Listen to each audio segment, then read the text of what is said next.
Good morning, everyone, and welcome to the webinar. For those of you who don't know me, my name is Fred Pitsadney. I'm the founder and president of Focus Management, and I'll be presenting today's session along with Richard Jarofsky, a Focus partner. Richard and I have worked with leaders just like you since 1999 in both the profit and not-for-profit organizations, and in 39 different industry sectors. Our business is a facilitation of strategic plans, with the emphasis on execution, since most struggle with the implementation of their plans. Today, the challenge for leaders is how to adapt to the new realities and to do it quickly. For that, we have developed rapid agile deployment. Before we begin, just a couple of housekeeping items. First of all, feel free to take notes during the webinar. However, you should know that we are going to make the recording available to you in a couple of days. Secondly, we will be using the Q&A feature to capture any questions that you might have. So please enter your questions in the Q&A box at the bottom of the screen. We've set some time aside at the end of the webinar to answer as many questions as we can. 8 or 9 months ago, the tone and the subject matter for this webinar would have been so different. The focus would have been on planning how to successfully scale the next peak off in the distance. That peak represented the goals for the business. But then, with little warning, everything changed. In the space of a few short months, the COVID outbreak turned our world literally upside down. Our choices, our options have become severely limited. Now, we all need to act very quickly, act decisively, and respond to changes that come at us just about every day as we move towards a new normal, whatever that becomes. To survive and thrive in today's unsettling and turbulent environment, we all need to rethink how we approach planning, managing, and executing our critical priorities. We need to take the tools that we are already familiar with and reshape them to fit the world we now find ourselves in. And how has that world changed? Well, for starters, it shut down. Planes stopped flying. Borders were closed. People returning from abroad were either in quarantine or voluntarily into self-isolation. You couldn't go where you wanted to. If you did, you couldn't get back. Buyers couldn't buy. Sellers couldn't sell. Shippers couldn't ship. Makers couldn't make. Every economy everywhere took a severe blow to the head. And on top of all of this, we don't know what's coming next. We are now in the second wave. Is there another? How much longer for that vaccine? What about an antiviral? When will it be safe to go back to something we used to call normal? The pandemic is crushing many paradigms, how we make purchases and what we buy, how we do business and who we do it with, how our businesses operate internally, how we communicate with each other, and the list goes on. In the face of this, we need to recognize an important reality. Whoever acts fastest and most decisively will set the pace. And to do this, we need to rethink our approach to planning.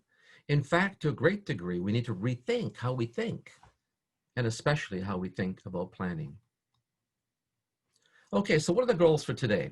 There are 3 of them, which are designed to provide you with a guide or roadmap on how you can adapt your planning toolkit to today's realities.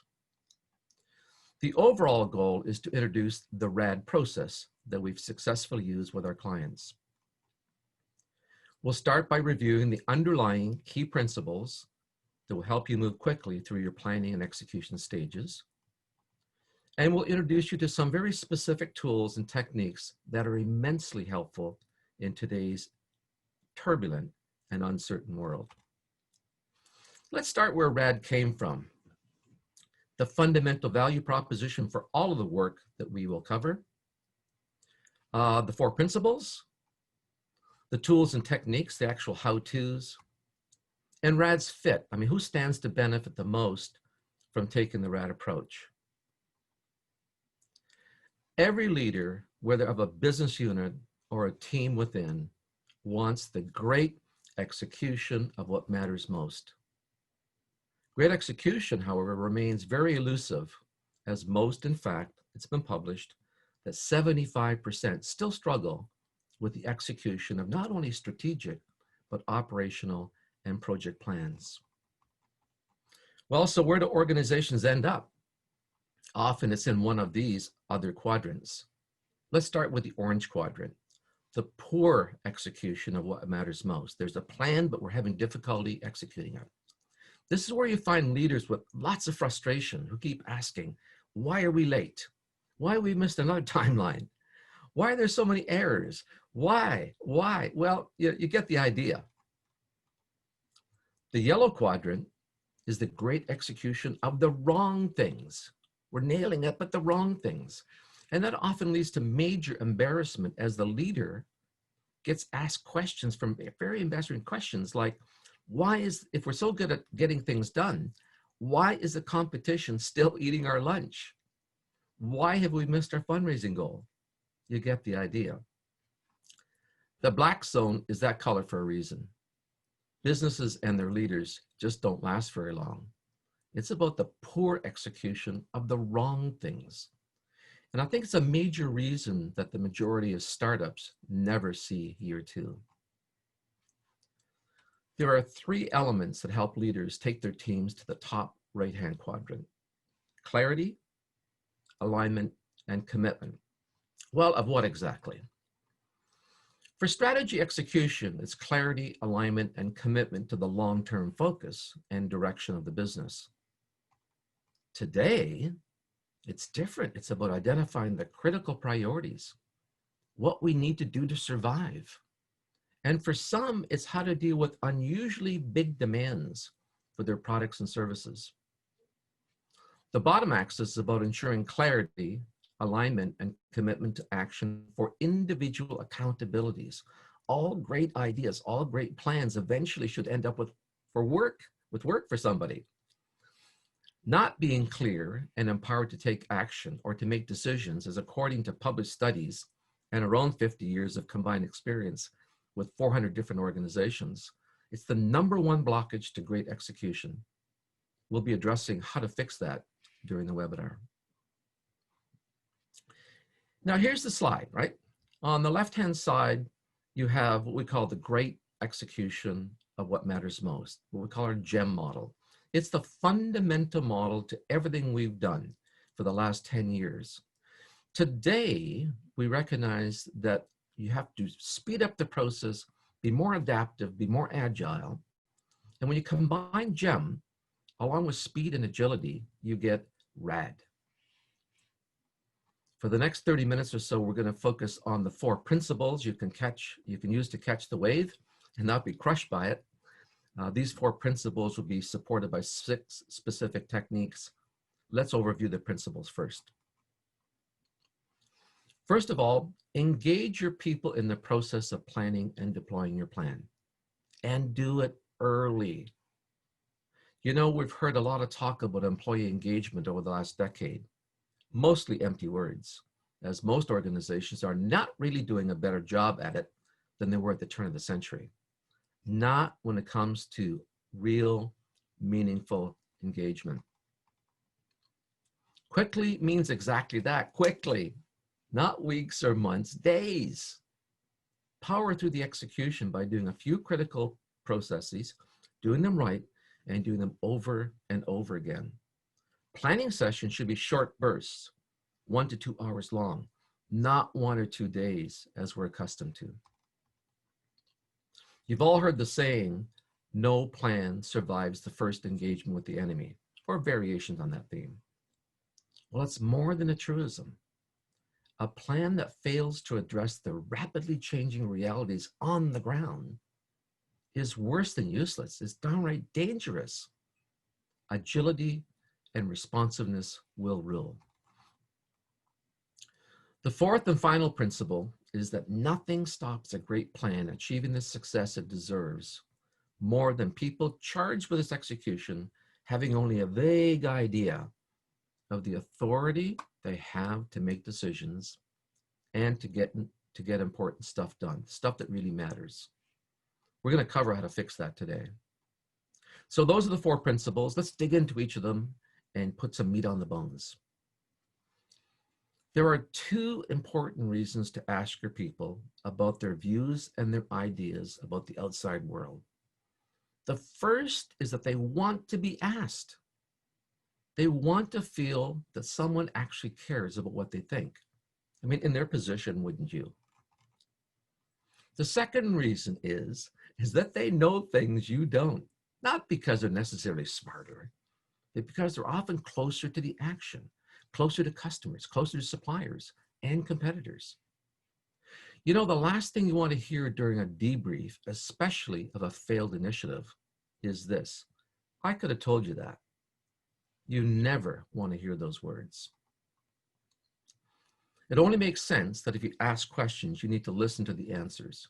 Nothing turns people off more than taking the time and trouble to respond to a question only to be ignored. Most of us have had that experience. It's not pleasant. This must not happen.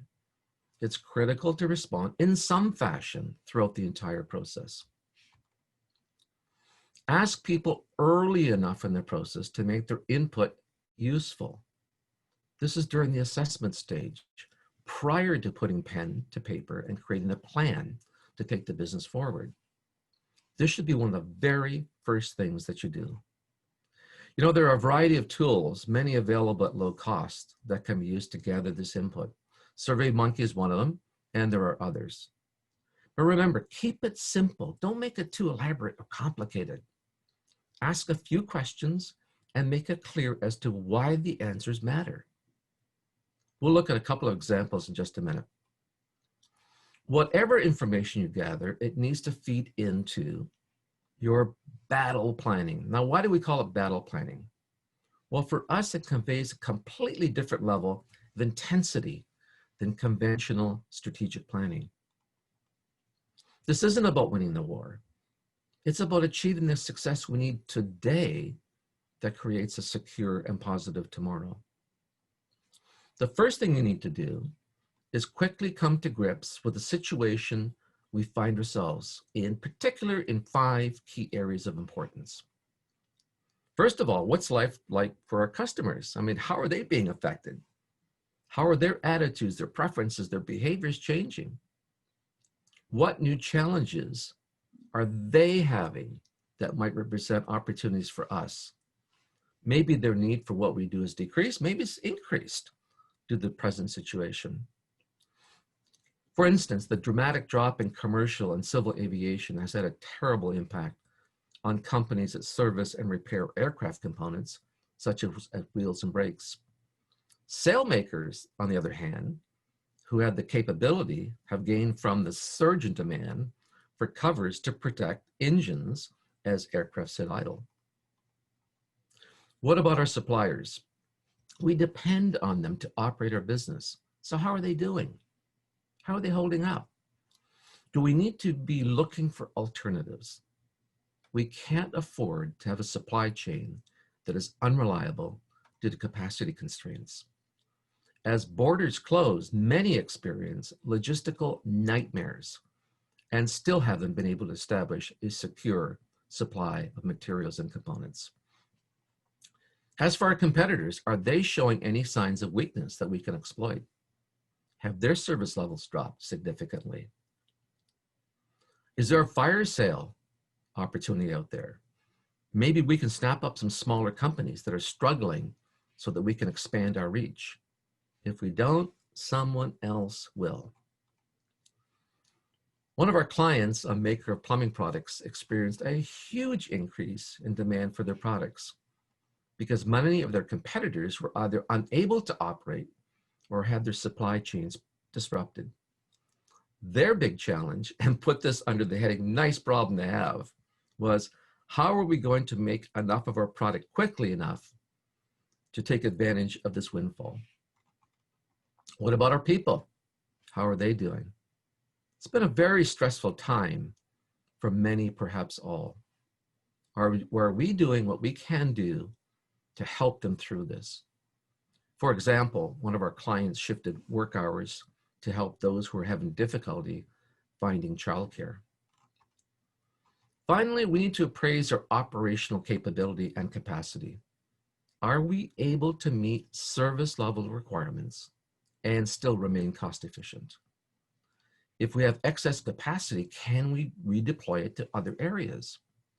As an example, look at the number of companies now making respirators and masks. Remember the survey I mentioned a few moments ago? Well, these are a few of the questions that we ask. The first is, what one thing within our power? We underline and highlight that because there's no sense in asking questions that we can't do anything about. So what one thing within our power could we do to help you and others deal and cope better? The first thing you need to do is ask your people, how can we help you? Then what about our customers? What can we do to serve them better? After all, a business without customers, well, it just isn't.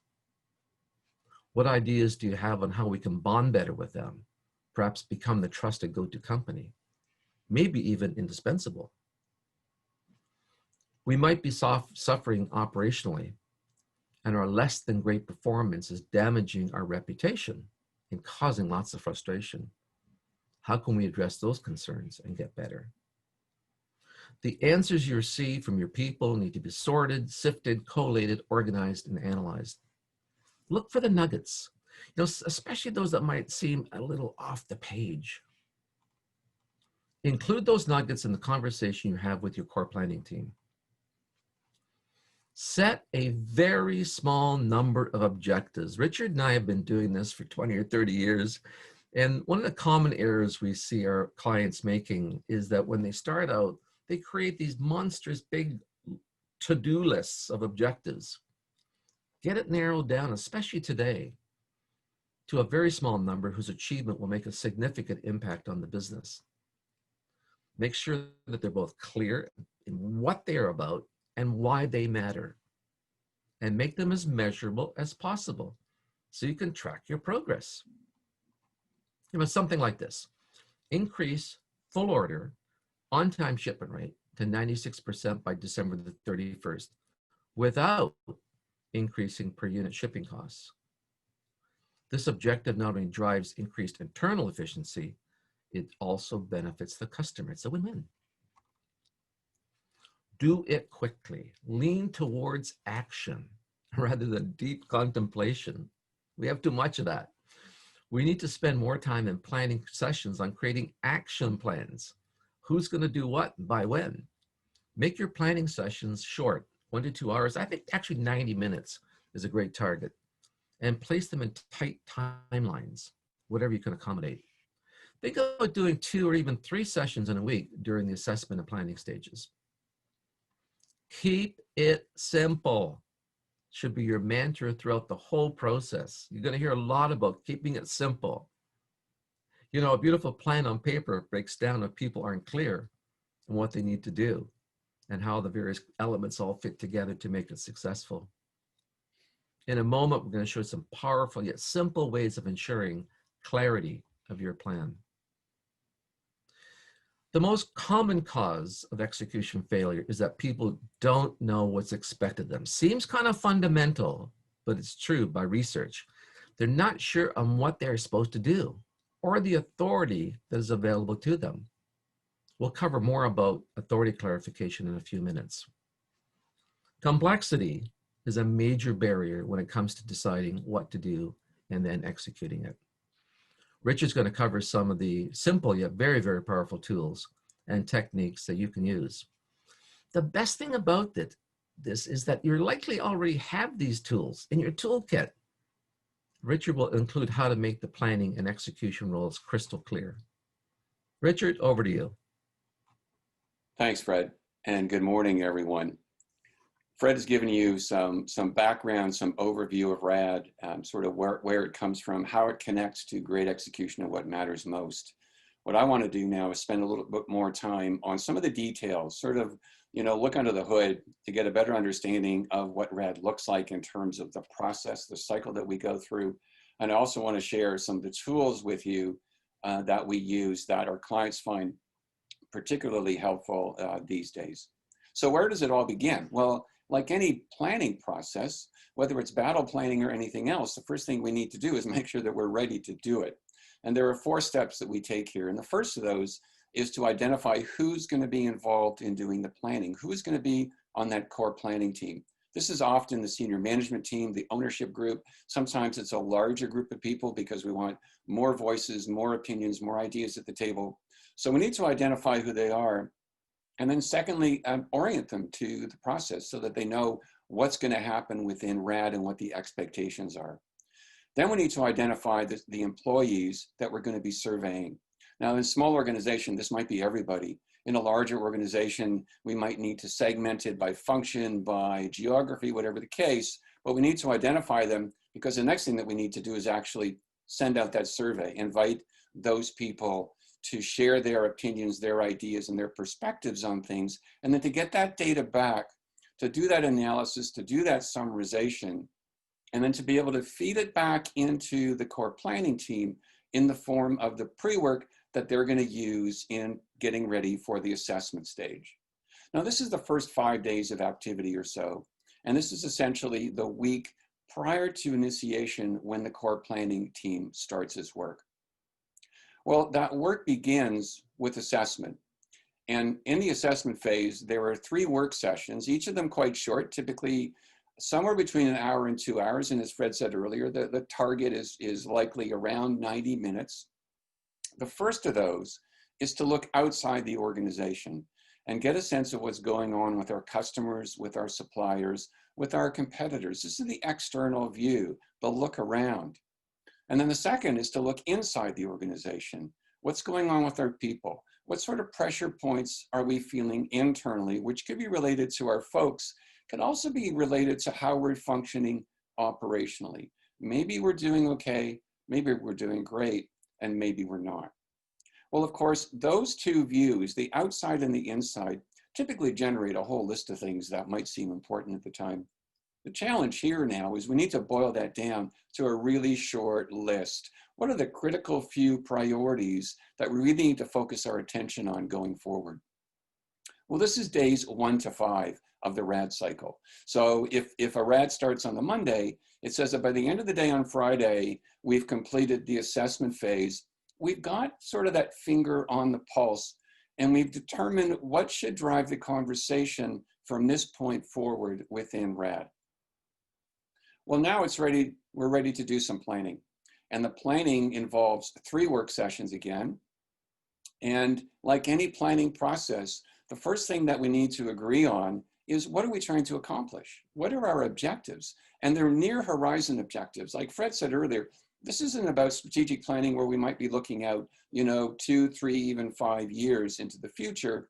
This is battle planning that's looking at perhaps a 3 to 6 month time frame and saying, what is it that we need to accomplish? What sort of outcomes do we need to achieve in that time in order to move the business forward? Well, then, of course, the next question is, well, once we've decided what the objectives are, how are we going to accomplish those things? What are the sorts of initiatives that need to be put in place? This is stuff that we're not doing now, or that we're doing in a different way, and we've got to be more efficient and more effective at it. So what are those initiatives going to be? And we need to pick probably from a long list of possibilities to a very small group of things that we're going to do. And then we also need to establish who's going to lead each of them, because without leadership, initiatives fail. They just don't happen. Well, of course, once we've established the initiatives and the leadership, then it's a question of identifying what resourcing is needed. If I take on an initiative and I start on it, chances are that I'm going to get partway down the road and I'm going to come to the conclusion that I don't have everything that I need. I don't have all the people I need. I don't have all the technology, all the stuff, the material. I don't know, the funding. So let's identify up front the best that we can what the resourcing needs to be for any particular initiative. And then also what sort of authority does the leader have to make decisions and get stuff done so that that initiative can be done on a timely basis and can move ahead very, very efficiently. Well, within the RAD cycle, this would be days 8 to 15. Essentially, it is the second week of a RAD. And at this point, we've got the plan. You know, we've got clear measures of success. We've got objectives. We've established the initiative ownership as well as the authority. So all of the planning now is done. Well, what I want to do next is talk to you about some of the tools that we use within the battle planning phase of RAD. And the first of those is something that we call 3W, really simple name, easy to remember.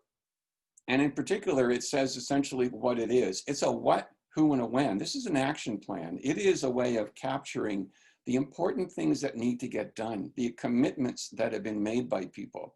So it says, here's what's going to happen. Here's who is accountable for ensuring that it does happen. And here's the expectation in terms of when that is going to be done. Not started, but completed. Well, often as a team deliberates and they're putting items onto the chart, they come to the conclusion that, you know, in item number 3, making a decision, really Robin and Tony have to work together on that. They've got to come together to make that decision. And that's probably absolutely true. The thing is, our counter to that is very simple. Who is accountable ultimately? Who's the individual who's going to make sure that that happens? The team makes that decision. We indicate it on the chart. We put a star next to somebody's name and say, okay, that person is the prime. The other person or persons are really critical to making it happen, but the accountability rests with that individual. Now, some clients look at the 3W and say, that's great. That's a great start. But there's other information I also think is important to capture. And we say, well, like what? Well, maybe resources. This is a good place to capture and identify the key resources that are required. This might be specific individuals, groups of individuals, or it might be more sort of the material things like equipment and technology and funding. So that's the 3W chart. The second thing I want to talk to you about is something that we call rules of engagement. Now, historically, we've often referred to these as ground rules, meeting rules of order, whatever the case. We call them now rules of engagement within RAD because it sort of fits that idea of battle planning. And there are 5 rules of engagement that our clients are finding particularly helpful these days. And the first of those is to make your point quickly. You know, these RAD sessions are not, they're not day long, 2 day long. They're an hour and a half, 2 hours long. There's not time for a lot of deep conversation. It's lean towards action rather than deep contemplation. That's really sort of the mantra within the RAD process. So things have got to happen quickly.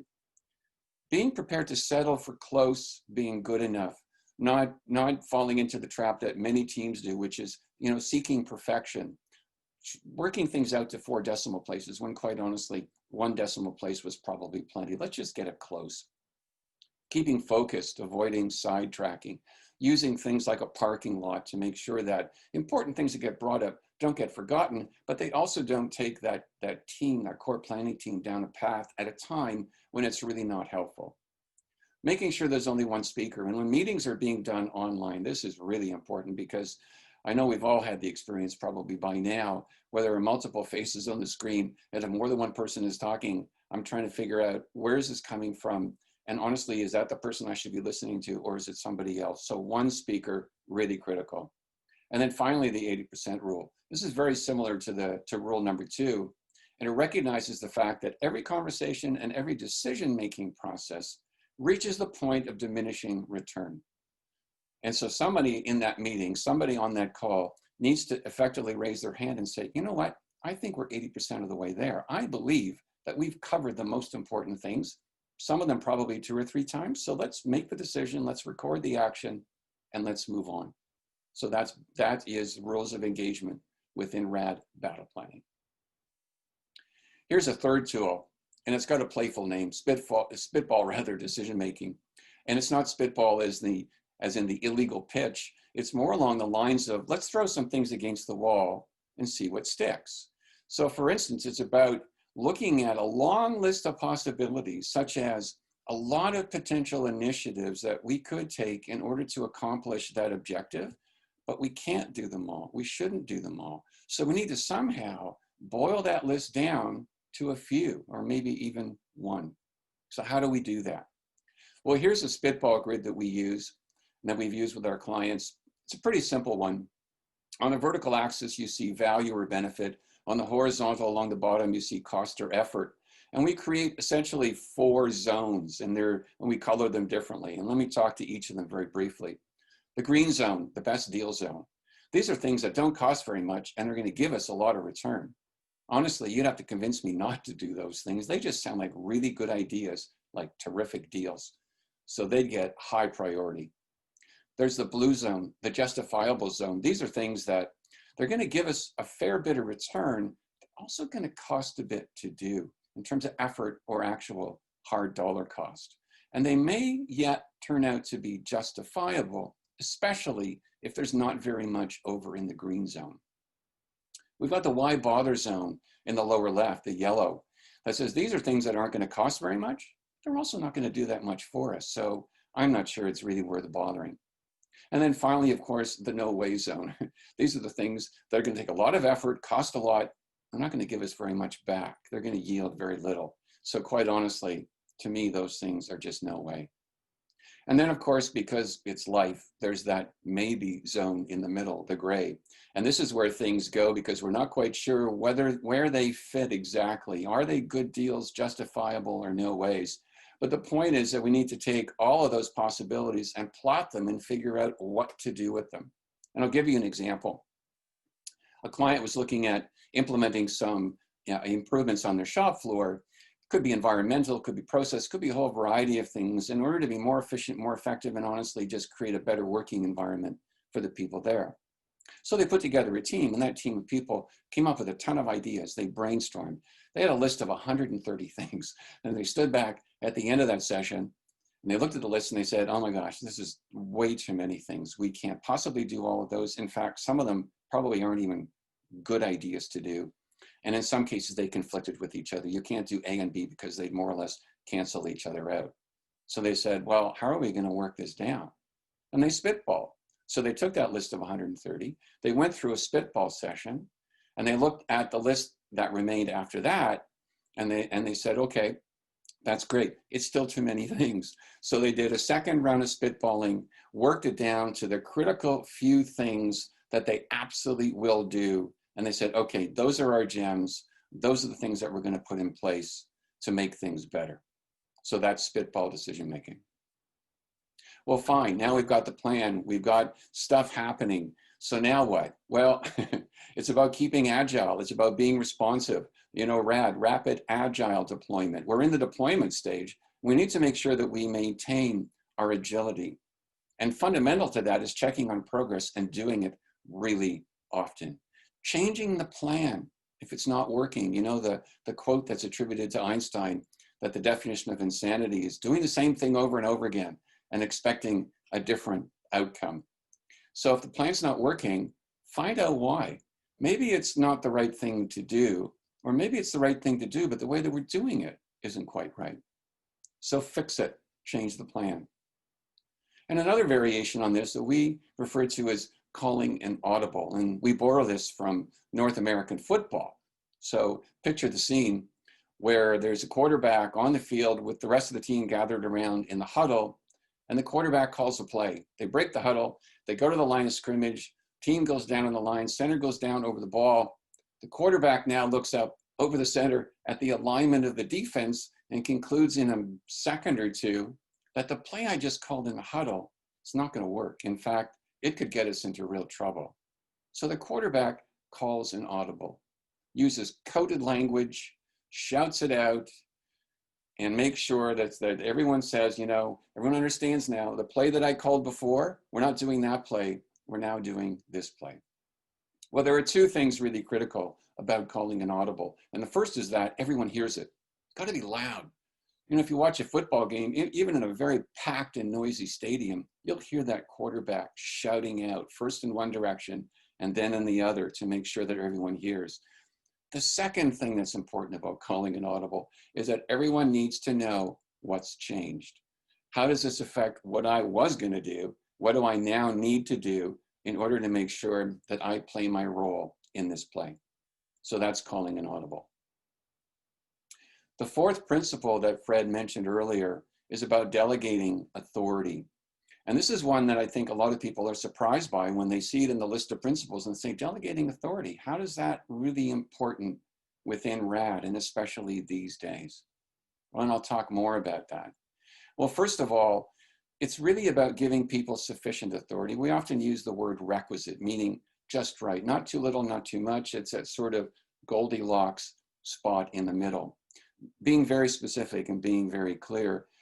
And where we can, increasing the authority that people have in order to enable them to get things done quickly and efficiently.